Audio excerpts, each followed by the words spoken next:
Assalamualaikum warahmatullahi wabarakatuh. Berjumpa lagi dengan saya Adi Januar Priantoro. Sudah hampir 1 bulan kita tidak berjumpa membahas terkait dengan aplikasi Siman.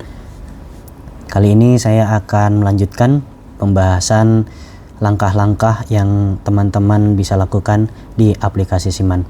Namun sebelumnya izinkan saya untuk menyampaikan, alhamdulillah di tanggal 4 Juli kemarin saya sudah menerima penghargaan sekaligus sertifikat keikutsertaan sebagai peserta terbaik kedua se-Kementerian Keuangan dalam pembelajaran jarak jauh pengelola BUMN.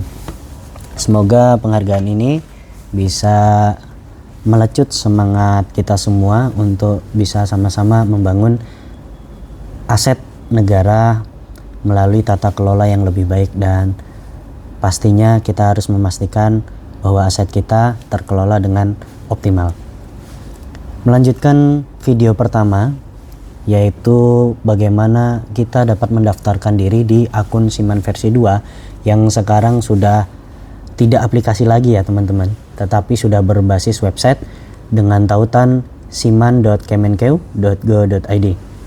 Kali ini saya akan melanjutkan langkah berikutnya atau seri berikutnya terkait dengan bagaimana kita mendaftarkan diri di dalam aplikasi tersebut dan role apa saja yang wajib kita daftarkan untuk mengoptimalkan fungsi dari aplikasi Siman itu sendiri.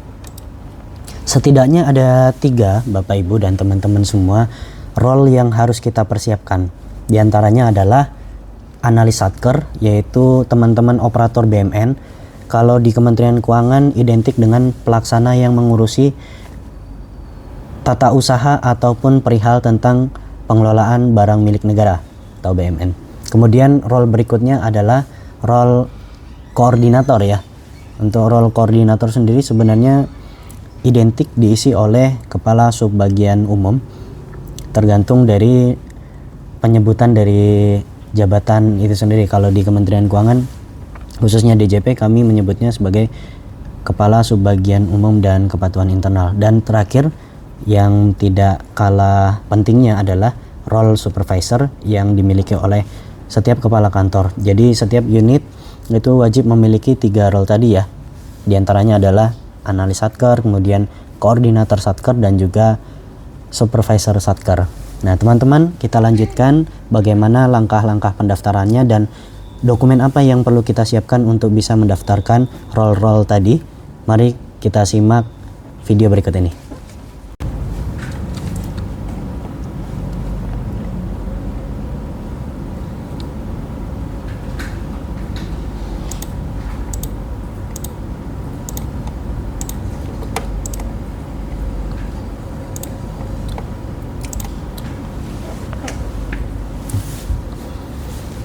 Nah teman-teman semua, kita sudah menyiapkan beberapa perangkat ya, termasuk dengan browser. Kalau di sini saya memilih untuk browser Google Chrome ya. Nah teman-teman, seperti di seri pertama kita harus mengunjungi terlebih dahulu laman siman.kemenkeu.go.id ya. Atau teman-teman kalau belum familiar bisa ketik aja Siman Kemenkeu. Nanti pilih yang bagian atas seperti ini di Siman versi 2, silahkan diklik. Sebelumnya kan teman-teman sudah punya akun, untuk bisa masuk ke website ini ya silahkan diklik login. Berikutnya jangan lupa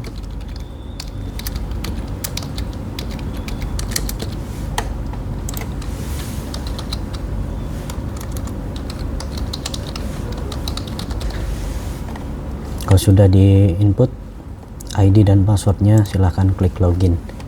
Nah seharusnya nanti seperti yang saya sampaikan di awal di seri pertama, teman-teman untuk foto kemudian grup pengguna yang tertampil di bagian sini, bagian awal halaman login ini seharusnya kosong ya.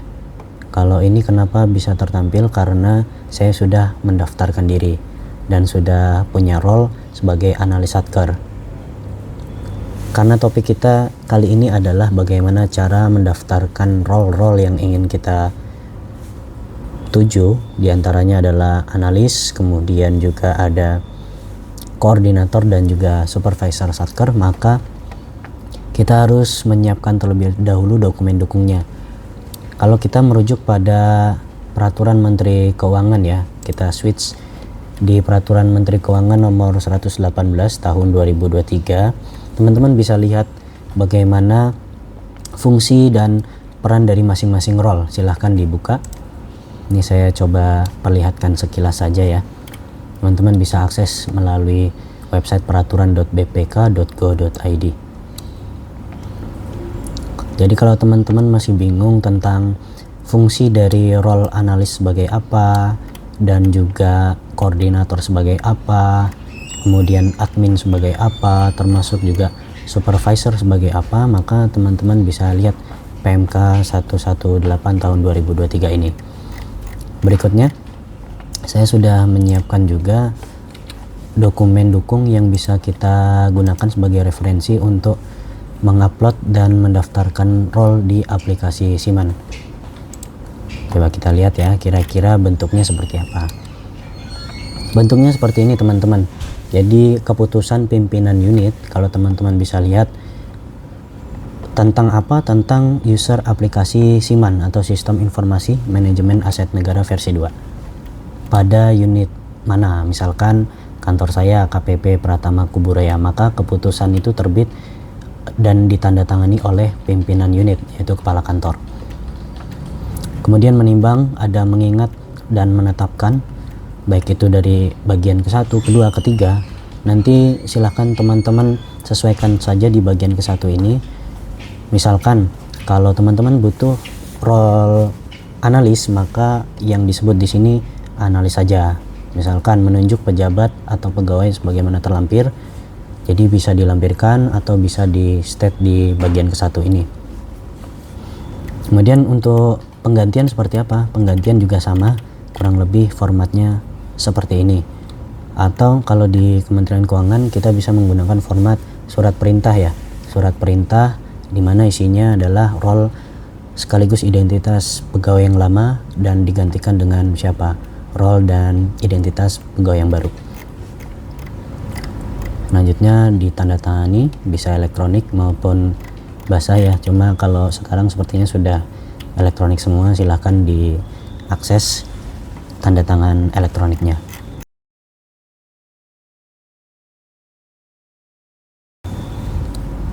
Nah, tadi saya sampaikan di bagian ke-1, teman-teman bisa membreakdown siapa kemudian sebagai apa di aplikasi Siman. Opsi keduanya adalah teman-teman cukup menyampaikan kalimat seperti ini, kemudian menuliskan detailnya di bagian lampiran sesuai dengan format keputusan pimpinan ini ya. Nanti untuk link dan dokumennya saya sampaikan di deskripsi video. Nah, teman-teman bisa lihat ya, misalkan analis satkernya si A dengan NIP dan jabatan termasuk role yang diinginkan dan modulnya. Nah, untuk modul sendiri saya sangat menyarankan supaya teman-teman bisa memohonkan semua akses modulnya, karena bisa jadi nanti untuk keperluan tertentu teman-teman terbatasi aksesnya kalau misalkan memilih hanya modul-modul tertentu saja. Jadi kalau bisa semua modul dipilih. Nah, di sini juga ada tanda tangan pimpinan unit. Selesai kita membedah isi dari keputusan kepala unit atau pimpinan unit teman-teman semua. Silahkan teman-teman siapkan ya untuk bisa kita upload di aplikasi Siman. Nah, caranya seperti apa? Teman-teman ketika berhasil login ke aplikasi siman.kemenkeu.go.id, silakan teman-teman klik di bagian request grup pengguna ini. Nah, nanti akan muncul menu request baru dan riwayat kalau misalkan teman-teman sudah pernah melakukan permohonan user. Di sini saya sebagai analis satker itu sudah pernah melakukan permohonan sebagai analis satker untuk di unit kerja saya dan juga analis satker di anak satker kami ya. Kebetulan kami setingkat eselon 3 dan masih memiliki anak satker setingkat eselon 4 yang memiliki role di aplikasi Siemens. Berikutnya teman-teman juga bisa melihat misalkan membantu pendaftaran supervisor untuk pimpinan unitnya. Jadi untuk role ini harus disampaikan melalui akun masing-masing ya, tidak bisa dikolektifkan, tetapi untuk keputusannya bisa dikolektifkan seperti yang dijelaskan di awal tadi. Kita kembali ke menu request baru, kita klik saja request baru, kemudian jenis usernya apa. Di sini ada pengguna barang, kemudian pengelola barang, pemeriksa, dan unit TIK. Sekedar informasi untuk teman-teman semua bahwa setiap kementerian lembaga itu statusnya adalah pengguna barang ya, kecuali Kementerian Keuangan yang selain sebagai pengguna barang juga role-nya adalah sebagai pengelola barang. Nah, kalau teman-teman dari satuan kerja di kementerian lembaga selain Kementerian Keuangan, misalkan di dinas A, B, C, silakan diklik saja grup penggunanya pengguna barang. Kalau sudah, teman-teman bisa memilih nih, banyak sekali role yang bisa kita ajukan ya, mulai dari subsatker sebagai analis subsatker, seperti yang saya sampaikan tadi, kalau kami punya anak satker maka saya harus memilih subsatker untuk bisa mengakses role analis di subsatker. Seterusnya sampai dengan di bagian pengguna barang, admin kementerian lembaga. Nah, kalau teman-teman setingkat eselon 3 seperti saya, maka teman-teman bisa pilih bagian analis satker ini. Jadi urut-urutannya ini untuk unit setingkat eselon 4, ini untuk unit setingkat eselon 3, dan korwil ini untuk unit setingkat eselon 2, dan berikutnya sampai ada penjelasan eselon 1. Saya contohkan saja untuk unit setingkat eselon 3 ya teman-teman. Unit setingkat eselon 3 itu saya pilih misalkan role-nya sebagai analis. Nah, ini yang saya sampaikan tadi terkait dengan modul ya. Teman-teman jangan sampai hanya memilih misalkan master aset saja, karena untuk proses pengelolaan BMN itu teman-teman perlu modul lainnya, tidak cukup hanya master aset. Jadi kalau saran saya, teman-teman centang saja semua akses untuk modul ini. Nah, di tahun 2024 Kementerian Keuangan sendiri memiliki agenda besar, yaitu sensus BMN. Ketika misalkan teman-teman di Kementerian Keuangan tidak mengklik bagian inventarisasi, maka menu ini tidak bisa kita gunakan untuk melakukan sensus seperti itu. Kemudian contoh lainnya, misalkan menu perencanaan tidak diklik, maka akibatnya adalah teman-teman tidak memiliki akses terhadap modul perencanaan. Artinya apa? Artinya teman-teman tidak bisa melakukan permohonan penyusunan RKBMN, di mana setiap satuan kerja sebenarnya setiap tahun rutin ya dan wajib melakukan perencanaan kebutuhan barang milik negara atau RKBMN tadi. Jadi saran saya dicentang semua saja ya. Kalau sudah teman-teman ini belum selesai, pilih dulu kementerian lembaganya. Misalkan saya Kementerian Keuangan, atau ada dari badan lain atau lembaga lain, silahkan dipilih. Ini banyak pilihannya, dan harusnya setiap kementerian lembaga sudah ada di sini, tinggal teman-teman pilih saja. Kementerian Keuangan, kemudian eselon satunya dipilih, karena saya di APP Pratama Kuburaya ya, jadi harus memilih eselon satunya Direktorat Jenderal Pajak. Gimana caranya kalau misalkan saya pilih Direktorat Jenderal Anggaran?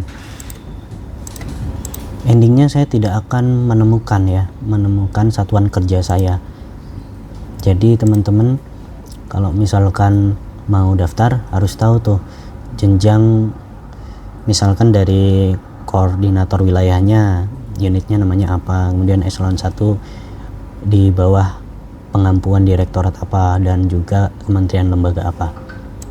Misalkan ini Direktorat Jenderal Pajak, selanjutnya saya berada di wilayah Kanwil DJP Kalimantan Barat dan satuan kerjanya apa, misalkan KPP Pratama Kuburaya. Nah, Ini juga bisa teman-teman pilih ya, permanen atau sementara, tergantung dari preferensi teman-teman mau permanen atau sementara. Kalau sementara maka akses terhadap aplikasi ini dibatasi sampai dengan waktu yang tertera dalam keputusan tadi. Nah, kalau permanen, teman-teman wajib melakukan perubahan ketika ada pergantian role user. Kalau saya mereferensikan di klik permanen saja.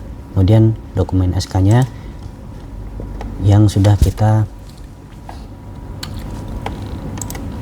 siapkan tadi ya. Dokumen SK-nya misalkan ini. Nah, ini kalau sudah selesai, diklik save. Kalau sudah selesai, maka akan muncul seperti ini. Ini statusnya masih draft.